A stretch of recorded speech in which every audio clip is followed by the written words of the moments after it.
El análisis más potente y completo comienza ahora. Luis Herrero llega prendiendo fuego a los políticos y figuras que se atreven a dañar el país. Radio Isla 1320 presenta ¿Qué es la que hay? Con Luis Herrero.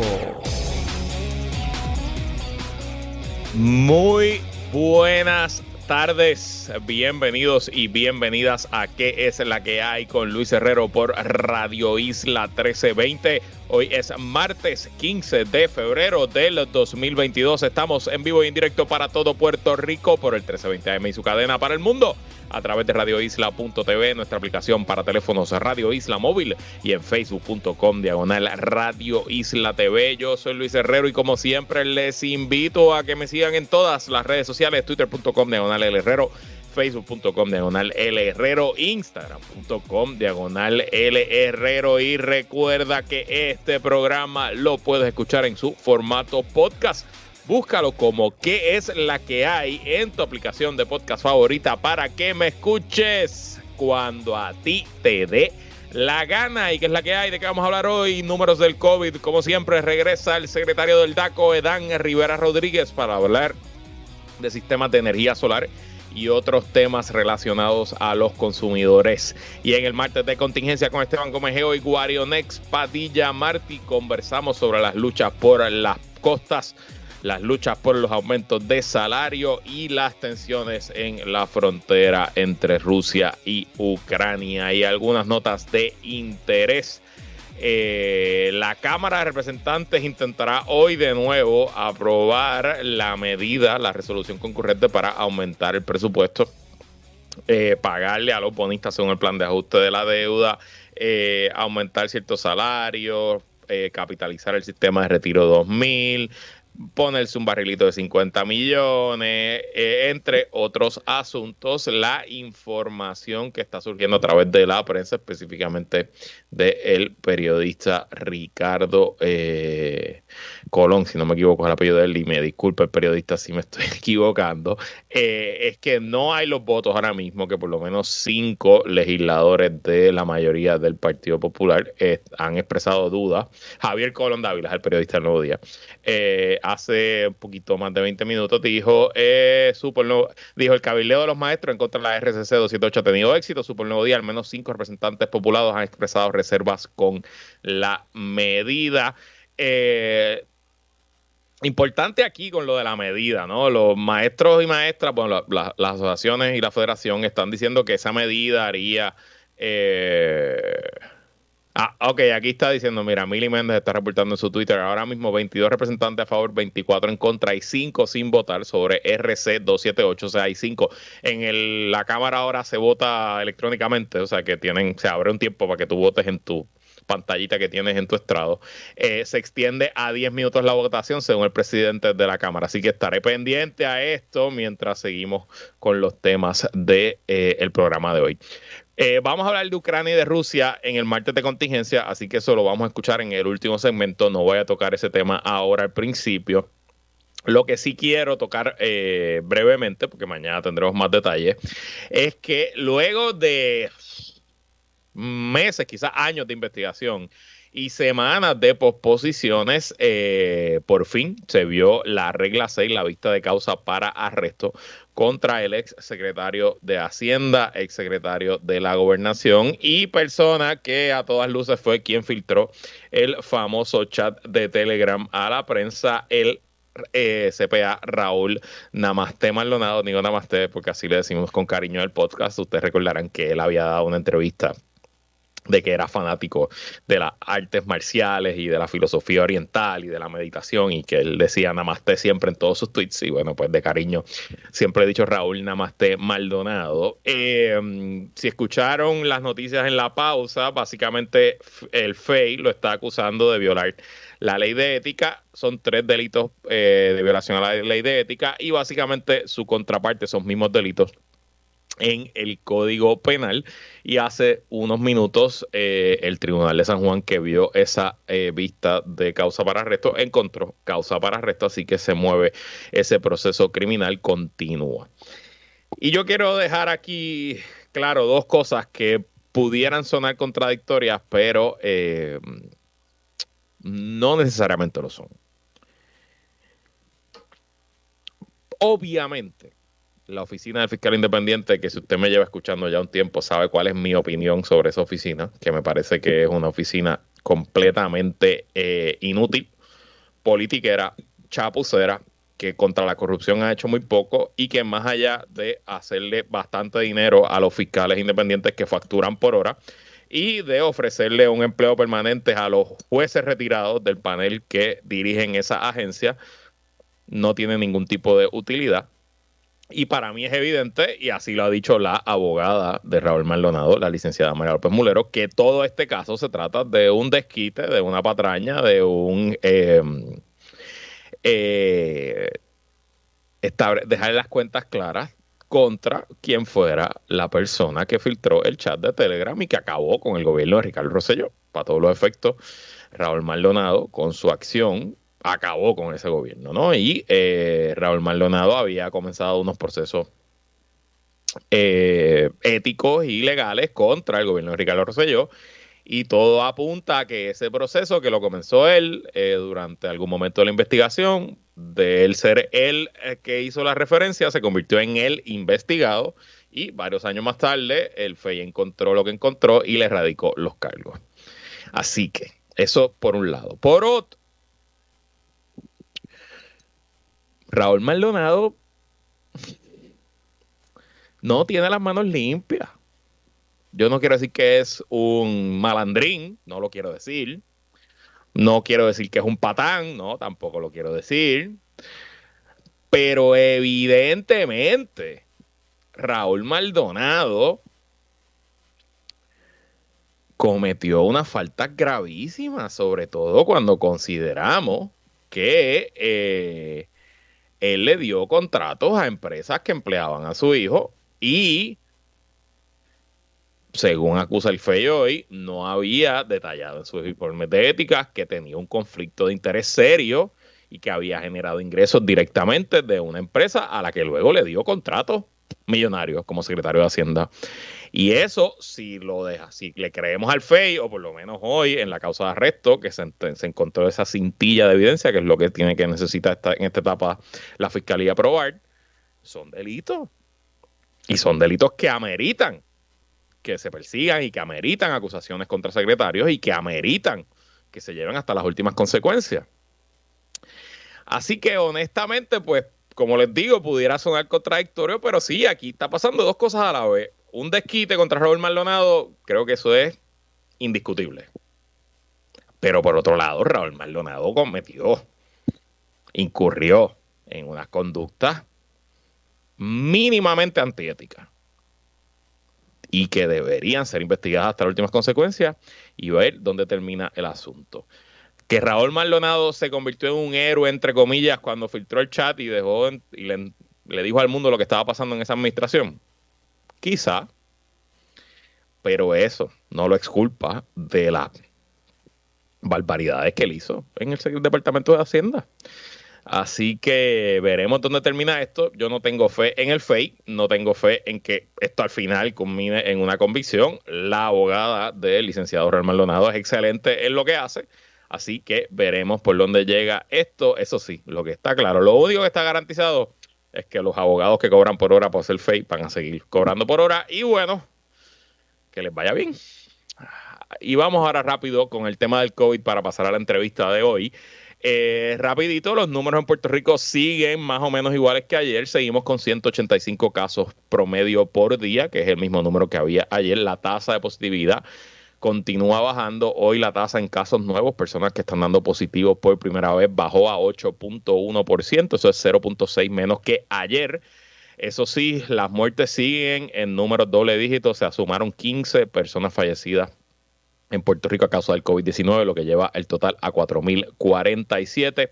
Las hospitalizaciones bajaron en 16, hay 174 adultos hospitalizados, pero hay 15 muertes, 16 hospitalizados menos, haga usted la matemática, hay 46 en intensivo. Y rapidito quiero tocar lo que está en la portada del periódico Metro hoy, y es un tuit del doctor Rafael Irizarry, encargado del Departamento de Bioestadística de la Escuela de Salud Pública de la Universidad de Harvard, a quien estuvimos en el programa hace como 2 semanas, si no me equivoco, en el jueves de Ciencia Boricua. Y el doctor Rafael Irizarry, esto lo puso ayer, no lo discutí en el programa, pero él dice, porque él se ha convertido básicamente en una de las personas, yo diría la persona principal a la hora de analizar los datos de Puerto Rico y publicarlos. Él nos habló aquí de cómo es ese proceso y también nos habló que es un proceso colaborativo con estadísticos y científicos del Departamento de Salud, pero por lo menos en la cara pública, el doctor Irizarry, y él escribió ayer, encontramos casi 150,000 errores en la base de datos de vacunas de Puerto Rico.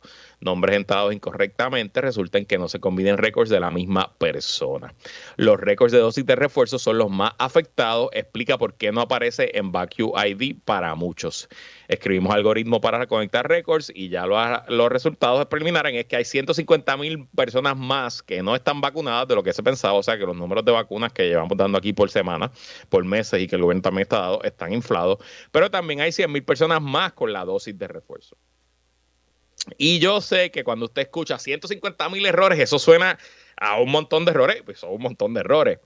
Pero, y esto, hoy el doctor Eduardo Ibarra estuvo temprano al mediodía con Penchi, en el programa de Penchi, y él básicamente pues, hizo eco de lo que yo les voy a decir. No hay una base de datos perfecta. 150,000 errores en una base de datos de poquito más de 4 millones de personas, pues tampoco son un montón de errores. Estamos hablando de menos del 5% de toda la base de datos.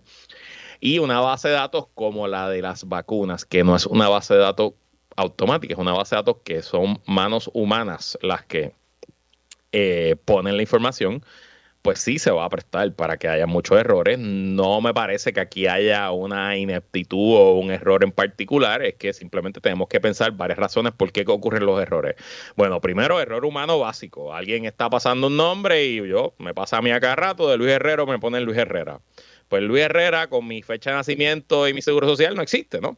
Pero si la persona, la enfermera que cogió mis datos en la farmacia que yo me puse la tercera dosis, o el personal que luego convirtió esos datos y los pasó a la base de datos manualmente se equivocó, bueno, pues ahí hay una posibilidad de error.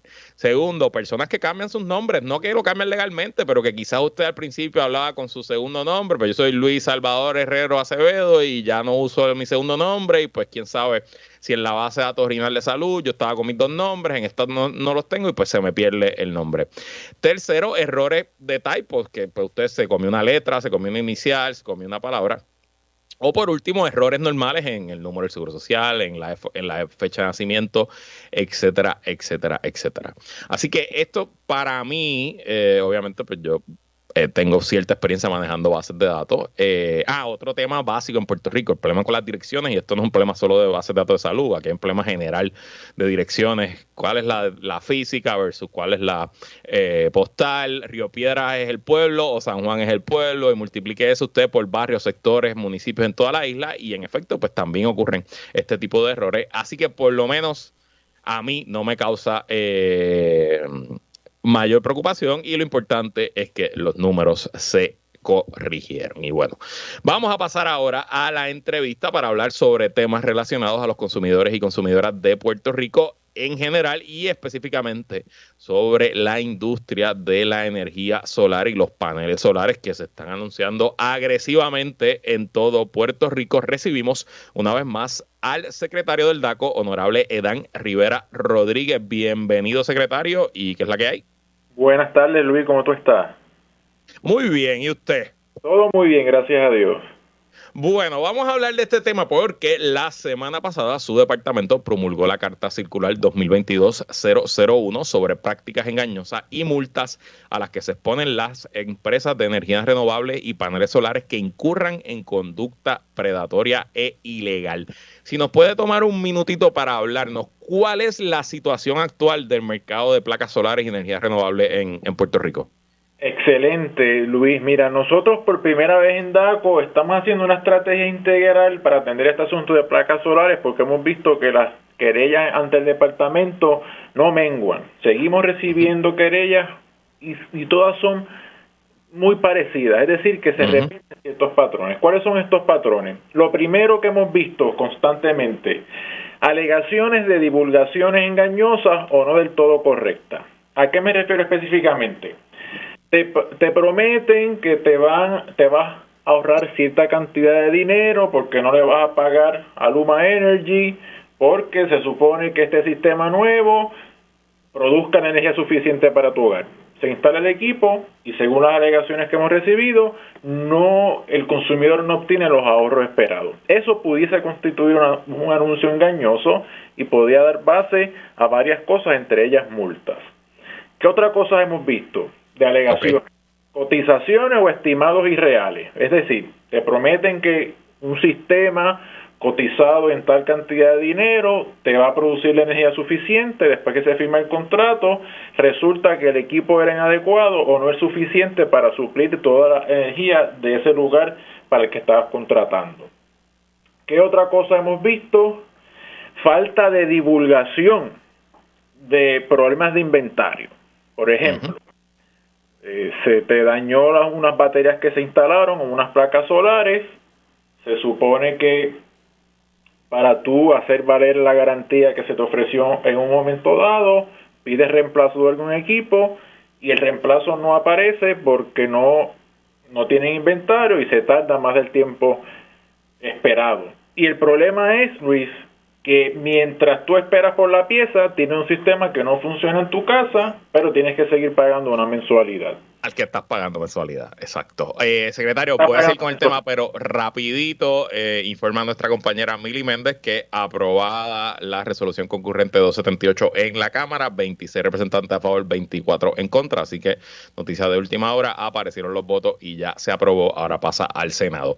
Secretario, le hago una pregunta porque conozco de un caso de este tema que, pues contrató el servicio, se lo instalaron, el servicio está funcionando, pero lo contrató con un contrato de financiamiento a 30 años y está pagando casi $200 al mes del financiamiento. Que, pues quizás en la suma y en la resta es menos de lo que pagaba de luz, pero no es tantísimo menos. ¿De verdad vale la pena financiar estos sistemas o es mejor para el consumidor ahorrar la cantidad o quizás ir a buscar un préstamo privado que no tenga que ver con el sistema para adquirirlo?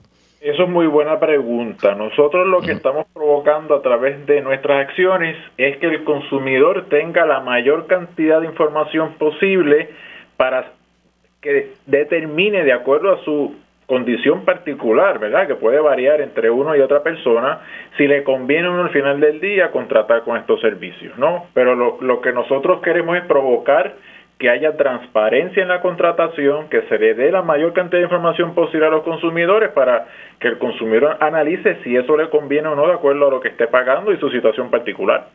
Claro. ¿Y cuál es el costo promedio de estos servicios en Puerto Rico? Obviamente yo sé que cada hogar es distinto, porque cada hogar tiene un consumo distinto, pero más o menos ¿cuál es el costo promedio? Nosotros lo que más hemos visto acá es una cifra alrededor de $25,000 financiada a 25 años, ¿no? Eso es lo que... En promedio, yo diría lo más que se repiten las quejas y querellas que recibimos en el departamento. Y que yo pienso, obviamente yo desconozco los pormenores de este sistema y yo pues vivo en un apartamento, así que ni siquiera he considerado adquirir este sistema, no tengo experiencia personal ni tampoco he representado, no tengo clientes en el espacio ni nada así, pero ¿cuál es? O sea, uno dice 25 años, pero realmente esas baterías duran 25 años. Porque una batería de carro no dura ni un año. ¿Cómo es que esas baterías duran 25?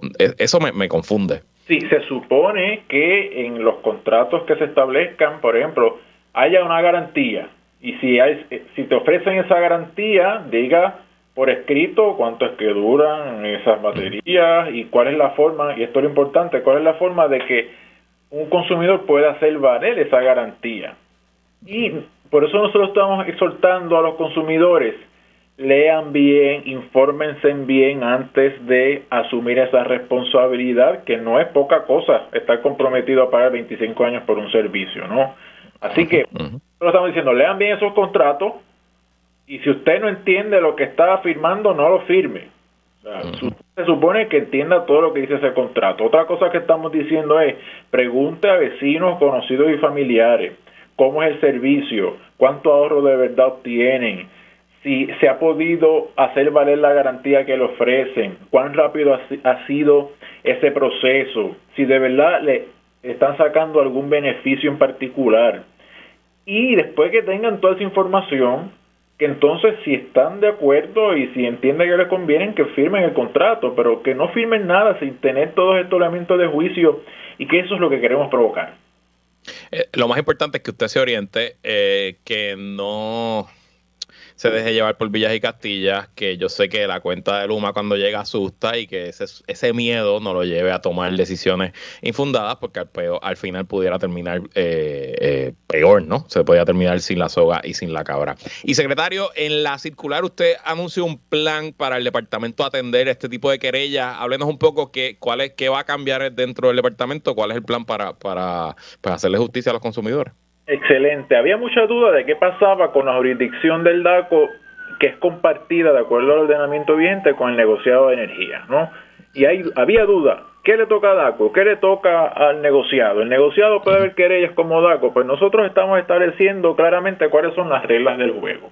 Y otra de las cosas y otras preocupaciones que había eran estas cláusulas de arbitraje que usualmente privan de jurisdicción a los tribunales y a DACO. ¿De verdad eso limita que un consumidor pueda presentar una querella ante el DACO? Pues estamos diciendo, todo lo que tenga que ver con anuncios engañosos le toca al DACO. Si usted le ofrecieron algo que después resultó que no era, usted puede venir a DACO a obtener un remedio. Otra cosa que estamos diciendo, cualquier violación que surja del contrato, DACO lo puede atender. Ya. Es decir, si usted contrató bajo fraude, bajo engaño, hubo algún tipo de vicio en el consentimiento y son causales, nosotros los abogados decimos son contractuales, es decir, que surgen del contrato, usted puede venir a DACO para, entre otras cosas, pedir que se elimine ese contrato y se devuelven las contraprestaciones y usted no tenga que estar atado por esa cantidad de años si se cumplen con unas condiciones particulares. Y lo otro, bien importante, las cláusulas de arbitraje privan a DACO de jurisdicción. No necesariamente, porque si usted tiene una causa que invalida el contrato que usted firmó, que puede ser fraude, engaño, vicio de consentimiento, al invalidarse ese contrato se invalida también la cláusula de arbitraje y DACO puede entrar a ver ese caso y la cláusula de arbitraje no elimina ni impide nuestra intervención.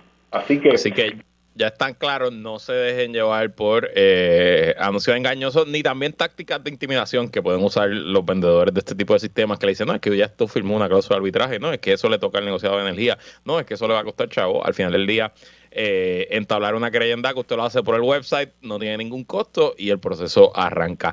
Secretario, ya que lo tengo aquí, tengo que preguntarle por el precio de la gasolina. Algunas personas han dicho que el gobernador Pierluisi tiene la facultad de suspender la última porción del impuesto a la gasolina, la famosa crudita que se aprobó a principios del cuatrenio de Alejandro García Padilla, porque esa crudita se había aprobado para pagar una emisión de bonos que al final nunca se hizo. ¿Han habido algunas conversaciones en el Ejecutivo para suspender temporalmente eso y quizás bajar un poco el precio de la gasolina? Mira, Luis, yo no tengo conocimiento particular sobre ningún tipo de impuestos a la gasolina, ¿no? Eso obviamente le toca al Departamento de Justicia. Yo no he estado en ninguna conversación en esos efectos, ¿verdad? Pero ahora bien, eso habría que tomarlo con pinzas. Sabemos que todo lo que ingresa a las arcas del Estado está de alguna u otra forma comprometida a través de la Junta de Control Fiscal, ¿no? Y que yo sé que cualquier determinación que se haga a esos efectos tiene que tener la aprobación de alguna forma u otra de la Junta, ¿no? Así que, pero en ese sentido damos total deferencia a las agencias encargadas de tramitar o administrar cualquier normativa tributaria. Ahora bien, importante lo que estamos viendo en la escalada de precios de gasolina, un fenómeno mundial que se da entre otras variables porque los países exportadores de petróleo no han podido aumentar su producción como se esperaba para esta época del año. Además, la especulación abrumadora que ha habido durante estos últimos días sobre si finalmente Rusia va a invadir Ucrania y si esa invasión va a provocar de parte de los Estados Unidos o Europa algún tipo de sanción contra Rusia. No debemos olvidar que Rusia es uno de los principales productores de petróleo y de Correcto. gas natural, y es uno de los Correcto. que más suple gas natural a Europa. Así que cualquier cosa que afecte esas transacciones comerciales, como lo que podría ser una intervención militar en Ucrania, podría repercutir aún más en el precio que estamos viendo del petróleo y todos sus derivados. Bueno, pues ya escucharon al secretario. Si quieren ponerle presión para que baje la crudita, no es a él, es al gobernador. Secretario, gracias como siempre por estar con nosotros y le adelanto que lo invitaremos en el futuro porque siempre sus intervenciones son de lo más chévere. Gracias por estar aquí. Dale, Luis, un abrazo, buenas tardes. Gracias al secretario Laco. Nosotros vamos a una pausa y regresamos con el martes de contingencia en que es la que hay. Sigue conectado con Radio Isla 1320. Estás escuchando ¿Qué es la que hay? Con Luis Herrero. Somos el sentir de Puerto Rico. Entramos en aguas profundas con Guarionex Padilla Martí y Esteban Gómez Geo. Esto es Martes de Contingencia. Así mismo es como todos los martes recibimos a los integrantes del podcast Plan de Contingencia. Bienvenido Esteban Gómez Geo. ¿Qué es la que hay, Esteban? Saludos Luis, saludos a Wario, a todos y todas los que nos están escuchando. También le queremos mandar un saludo a todos y todas las que pueden estar magnetizados ahora mismo, imanizados. Sí, quiero darle la bienvenida, a Sí. Elizabeth Torres, felicitarla. Si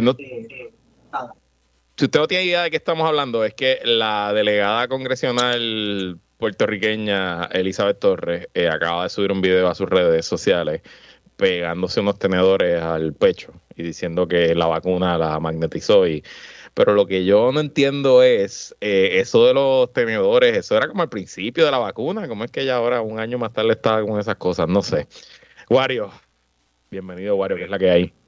Saludos Herrero, saludos Esteban y saludos a todas las personas que nos están escuchando o que nos están viendo, pero en especial a la gente de Cabo Rojo, las personas que nos están escuchando en Cabo Rojo, saludos a todos. La gente buena de Cabo Rojo, no corran todos a la vez a buscar un tenedor a la cocina, por favor.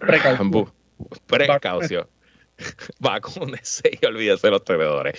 Bueno, ayer, casi terminando el programa, nos enteramos que el Tribunal de Aguadilla declaró ilegal la construcción de una piscina en el complejo Sol y Playa de Rincón y ordenó la remoción de todo lo que se había hecho allí hasta ahora y la restauración del estado natural de las cosas. Esto ocurrió luego de varias semanas de protestas en la zona el año pasado y que el asunto pues se convirtiera en uno de discusión nacional. Y esa lucha de Rincón el año pasado ha generado un movimiento que pues ya ha hecho varios eventos para proteger las costas y el acceso a las playas que pues hace varias semanas fueron a Ocean Park y este fin de semana estuvieron en Dorado, específicamente en el resort ultra lujoso y la comunidad también ultra lujosa de Dorado Beach. Esteban, celebramos, funcionó el sistema, los tribunales se expresaron, echaron para atrás un permiso ilegal, todo está bien, ¿no? Correcto, sí, pero no debemos olvidar a qué se debió el que los tribunales escucharan y es a la protesta. Así que a todo aquel que esté escuchando por ahí, la protesta funciona. La protesta funciona y claro, funciona no solamente por esta decisión que tomó el tribunal, sino también porque de un año para acá hay una mayor conciencia sobre el uso de nuestras playas, sobre el hecho de que las playas en efecto son del pueblo y también sobre los efectos de la gentrificación de nuestras playas y de la construcción ilegal sobre terrenos donde no se supone. Y yo creo que ahora debería estar en la mira las agencias que estaban dando precisamente estos permisos de manera ilegal. Hay que ver entonces cómo se fiscaliza eso de ahora en adelante, ya que nuestra población tiene un mayor nivel de conciencia gracias precisamente a las personas que se dieron cita allí, que protestaron y que han ido a protestar en todas las playas alrededor de la isla. Eso que tú dices de que las protestas funcionan, y vamos a hablar del tema de los salarios ya mismito, no podemos olvidarnos de estas últimas 2 semanas, porque hemos visto protestas buenas, protestas concurridas, protestas creativas, pero protestas que no fueron revolucionarias en el sentido de que aquí pues no era algo que no se hubiera hecho antes, una marcha del Capitolio, una marcha de la Fortaleza, maestros, empleados públicos en la calle, pero lo que hemos visto es que han habido resultados concretos de esas protestas y pues le tiro un poquito de agua fría a las personas que repiten el no se protesta, si no se protesta, ¿por qué están bueno, o sea, se hacen las cosas porque tienen su efecto, si no, pues al final del día no se harían. Y te pregunto, Wario, por el perfil de las personas que han estado detrás de estas luchas ambientales recientemente. La lucha ambiental en Puerto Rico es histórica, ¿no? Y no quiero minimizar lo que ha hecho personas y grupos por décadas, pero ¿será el movimiento ambiental el futuro del activismo político en Puerto Rico? Pues mira, yo creo que sí, ¿verdad? Nosotros hemos hablado de esto ya en otros programas, ¿verdad? Correcto. Y es que, el movimiento ambientalista yo creo que es un movimiento amplio y diverso, ¿verdad? Y ha tenido que responder desde ya, mediante la organización, mediante la protesta, a la crisis climática. Esta semana, el pasado fin de semana, por ejemplo, mientras se daba la protesta en Dorado, un grupo de personas en Rincón estaba abriendo una servidumbre de paso comunitaria para dar acceso a la reserva de Tres Palmas. En Rincón. Así que ciertamente el movimiento ambientalista, que es un movimiento de una larga tradición de lucha en Puerto Rico, es un movimiento político, tú sabes. Aquí a veces queremos desligar las cosas, ¿verdad? Pero cuando uno se organiza con un grupo de personas para hacer cualquier cosa, está haciendo política, ¿verdad? Está creando un grupo con unos objetivos y esos objetivos, independientemente de cuáles sean, son políticos. Y ciertamente el ambientalismo promete, ¿verdad? En este siglo XXI, en un momento en que la clase política se ha hecho de oídos sordos a la crisis climática que tenemos. Por ejemplo, estamos perdiendo la gran parte de las costas. Más allá de política, por ejemplo, de una nueva ley de costas, hemos visto política pública del gobierno para atender esos casos, ¿no? Hemos visto la denuncia constante de ambientalistas, pero no hemos visto la acción concreta del Estado de recursos naturales. Así que ciertamente el ambientalismo va a ser el activismo político de este siglo. Yo estoy 100% de acuerdo contigo y me parece que sobre todo las generaciones más jóvenes, esto es un tema existencial, literalmente existencial. No tenemos nada que perder. Correcto. Y de hecho, lo mencionaste, lo que pasó en Rincón este fin de semana, no lo sabía, busqué una noticia ahora mismo aquí en Google, estoy leyendo de la Isla Oeste, en efecto, la Fundación Surfrider con un grupo de voluntarios y voluntarias de la zona demarcaron la zona marítimo terrestre de la reserva Tres Palmas, que es una reserva pública, el gobierno es el dueño de los terrenos, y muy interesante esta noticia que no generó ni 1% de la atención que generó lo que ocurrió en Dorado. Y de eso te quiero preguntar, Esteban, porque es innegable que específicamente la figura del ex candidato a la gobernación independiente, Eliezer Molina, fue vital en traer a la atención pública el caso de Rincón, el caso del complejo Sol y Playa. Cuando él lo hace, ya habían protestas, ya habían cosas que estaban pasando en la playa, pero realmente es él con sus redes sociales y con su Facebook Live y su alcance, el que logra la atención de los medios nacionales. ¿Qué te parece la participación de Eliezer Molina y de figuras como él en todos estos procesos de lucha ambiental? Bueno, a mí me parece que cualquier persona que quiera sumarse a unas luchas históricas que llevan no solamente desde los 70 con participación de grupos como el PIB, el MPI y otros grupos de izquierda, ¿verdad? Protestando en contra de la explotación de minas en Puerto Rico, una protesta, ¿verdad? Que se le pasa por alto el carácter ambientalista, una lucha como la de Culebra, primero, ¿verdad? Con Monchín. Es el orgullo de los populares, ese que los populares usan para decir, mira, nosotros tampoco nos dejamos. Monchín ganó, es que se llama el libro. La victoria de Monchín, si no me la equivoco. Victoria Buenísimo. De Monchín, lo recomiendo, ¿verdad? Yo creo que mientras una mayor cantidad de personas tomen conciencia y se sumen a esas luchas, pues mejor, ¿verdad? Lo que no podemos olvidar es precisamente, y por eso estamos los historiadores, es que estos son luchas de pueblo y que estos son luchas que llevan décadas. Incluso el historiador Fernando Picó, que en paz descanse, escribió un ensayo sobre la cosificación de la naturaleza en proceso agrícola en el centro de la isla y cómo ha estado ocurriendo esta erosión y explotación de nuestros recursos naturales desde los tiempos de España, ¿verdad? Y cómo ya había gente denunciando, mira, aquí están sucediendo unas cosas, se están haciendo unos daños naturales que a la larga van a ser irreversibles. Así que no podemos olvidar que estos son procesos históricos que llevan mucho, mucho tiempo y que anteceden a estas figuras públicas que bienvenidas sean, ¿verdad? Para llamar la atención de los medios y que los medios apunten las cámaras a donde son. Wario, ¿y tú confías en este tipo de figuras como Eliezer Molina y otros que están en el ojo público de la lucha? Me tiraron una pregunta ahí. Mira, yo confío en el colectivo y si algo hemos podido comprobar, como muy bien señala Esteban y como mencionabas tú ahorita, es que la salida siempre es colectiva. Es decir, ha sido el pueblo y sus distintas manifestaciones y expresiones quienes han podido, ¿verdad?, detener proyectos como el de Sol y Playa. En Rincón, por ejemplo, y fue precisamente ese pueblo organizado que en distintas instancias desde la década de los 60 articuló la campaña de Playas para el Pueblo para hacerle frente a los desarrollos como el que hoy se está protestando en Dorado. Esto no es nuevo, esta protesta en Dorado no es nueva, se protestó en los 70, se protestó en los 80 y se está protestando hoy, ¿verdad? Porque en efecto hay una privatización de la playa, a pesar de que nuestra Constitución dice lo contrario, ¿verdad? Que las playas son de dominio público y que se tiene que garantizar un acceso según nuestros tribunales. Pero en la práctica eso no está ocurriendo en Dorado y no está ocurriendo en otros lugares de Puerto Rico. Mira, a mí no me... Y te hago la pregunta para yo contestarla. Yo no confío en realmente, específicamente en Eliezer Molina y quizás alguna figura alrededor. Y no lo digo porque me caiga bien o mal. De hecho, yo lo encuentro lo más simpático en lo que hace y su estilo y su manera confrontacional es taquillera y por eso es que los medios lo cubren. A mí lo que me pasa con él y con otras personas es que si tú comparas lo que él está haciendo con lo que hace Surf Riders o lo que está haciendo la coalición de las playas para todos, que han sido los organizadores de los últimos 2 eventos, pues tú ves que esas organizaciones están haciendo trabajo de base, están literalmente hablando con las comunidades afectadas, se nota que hay una organización detrás de ellos, que hay un esfuerzo de darse a conocer, de levantar dinero, versus pues prenderse una cámara y empezar a insultarle, a gritar, generar 100,000 views y moverme al próximo tema la semana que viene y simplemente hablar de yo. Y aquí estoy. Hay que pasar de la denuncia, ¿verdad?, a la organización y a la acción.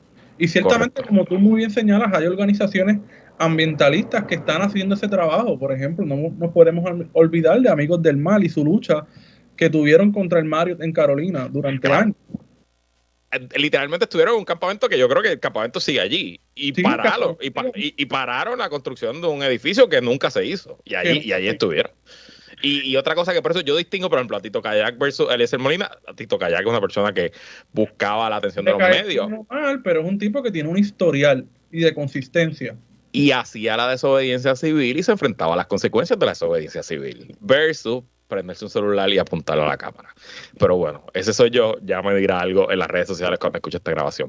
Vamos a la pausa y cuando regresemos vamos a hablar un poquito de Rusia y el nuevo orden mundial. Así que no se vaya nadie, que es la que continúa.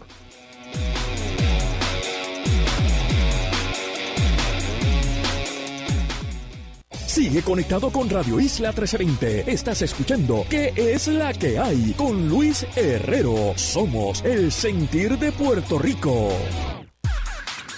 Seguimos con el análisis en Radio Isla 1320. ¿Qué es la que hay? Con Luis Herrero.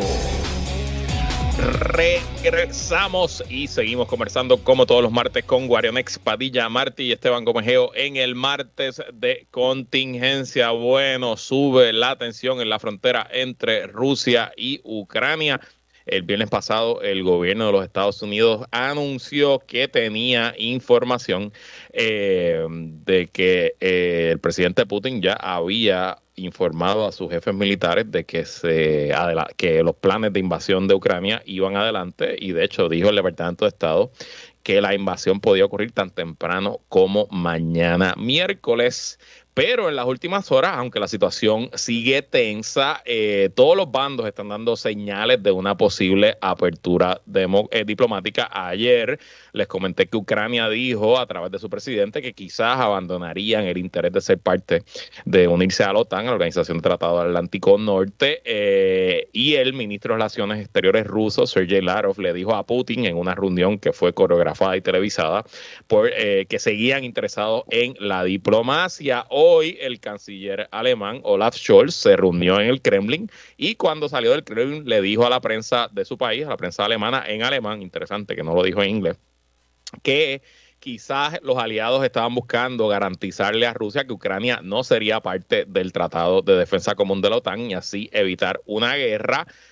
Putin dijo hace unas horas que algunas de las tropas que habían estado movilizadas específicamente en suelo de Bielorrusia iban a regresar a su base, y hoy el presidente Biden hace unos minutos hizo unas expresiones a la prensa de los Estados Unidos diciendo que todavía no está verificado que se estén desmovilizando las tropas rusas, pero que sí, que él le va a dar, dice aquí, give the diplomacy every chance, que le va a dar cada chance posible a la diplomacia. Esteban, ¿qué te parece toda esta tensión en Europa del Este? Parece casi como si estuviéramos viajando en el tiempo. Así en especial, ¿verdad? En efecto. La existencia de estas organizaciones que para mí ya son anacrónicas, como la OTAN, ¿verdad? Que todo el mundo sabe que la OTAN no es más que una extensión de la esfera de influencia de los Estados Unidos en Europa, principalmente, que se construyó, ¿verdad? Se fundó para hacerle frente a la Unión Soviética que ya la Unión Soviética no existe, y la Unión Soviética entonces responde con el Pacto de Varsovia.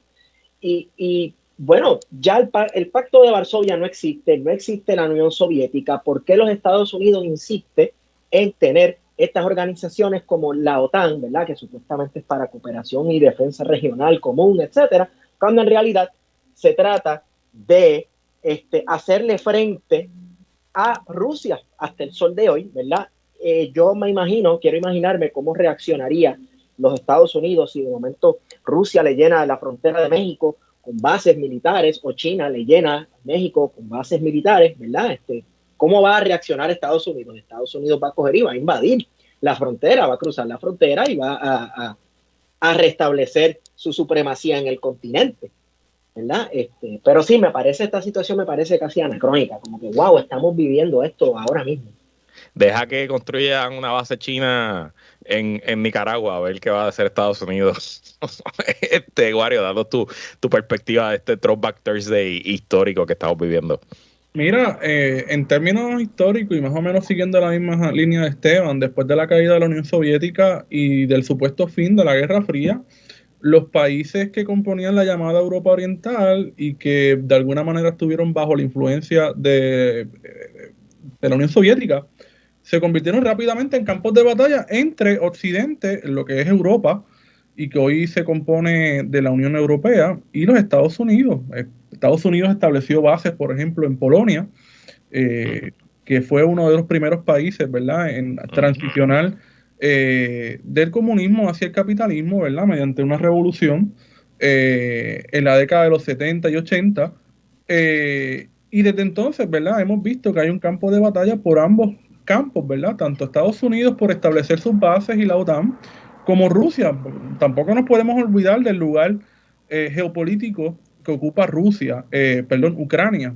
Ucrania es un lugar de paso para los oleoductos y gasoductos de Rusia hacia Europa, pero también es un lugar importante en términos del Mar Negro.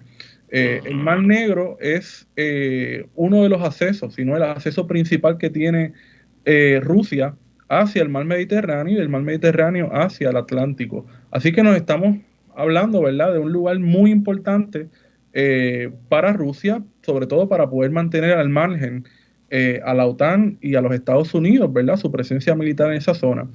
Pero aprovecho también para recomendar el podcast de Nieto, de Grayson, en el que ha profundizado más sobre el conflicto en Ucrania. Así que si nos están escuchando y les gustan los podcasts, pueden escuchar este podcast de un puertorriqueño que se llama The Gray Zone, y pueden escucharlo y conocer más a profundidad el tema. ¿Cómo es que él dice tu podcast geográficamente incorrecto? Es geográficamente, políticamente incorrecto. Es fantástico el podcast. Es de bajo presupuesto, The Gray Zone. Entonces, trayendo el tema a nuestro continente, porque curiosamente mientras todo esto ocurre hoy, el presidente Putin recibió una visita de Estado del presidente brasileño Jair Bolsonaro. Los analistas han dicho, ¿verdad?, que esta visita de Bolsonaro lo que busca es mejorar sus prospectos electorales viajando a Rusia para hacerle contrapeso a la popularidad internacional de su rival, el expresidente Lula da Silva, que es el candidato de la oposición, y estas elecciones que son en septiembre, si no me equivoco. Y mientras tanto, para Putin, pues es importante recibir al jefe de Estado del segundo país más grande, más poblado de América, en momentos en que está en una confrontación con el país que desde el principios del siglo XIX dijo con la doctrina Monroe que lo que pasa en América me encargo yo, y ustedes, los poderes europeos, no tienen nada que hacer aquí. ¿Tú crees, Esteban, que la entrada de Brasil realinea un poco el juego en América, o esto es simplemente un stunt político de Jair Bolsonaro? Yo creo que realinea. Yo creo que es un realineamiento. También a Brasil le interesa tener relaciones comerciales con Rusia, porque, ¿verdad? Eso sí, son socios comerciales. Estaba leyendo que ellos tienen, ¿verdad? Brasil recibe fertilizadores, ¿verdad?, para su industria agrícola. O sea que sí hay unas relaciones comerciales ya existentes, pero también en ese de viaje, ¿verdad?, de paso, Bolsonaro va a pasar por Hungría y se va a reunir con el presidente de Hungría, que también es un personaje sumamente conservador. Irónicamente, el tipo era presidente cuando Hungría se metió en la OTAN, ¿verdad? Y ahora ha dado unos giros ideológicos, ¿verdad? Unas vueltas ideológicas de la vida hacia un conservadurismo antimigrante, de proaislamiento de Hungría del resto de la nación europea. Entonces, yo creo que es un political statement por parte de Bolsonaro hacer estas dos visitas, ¿verdad?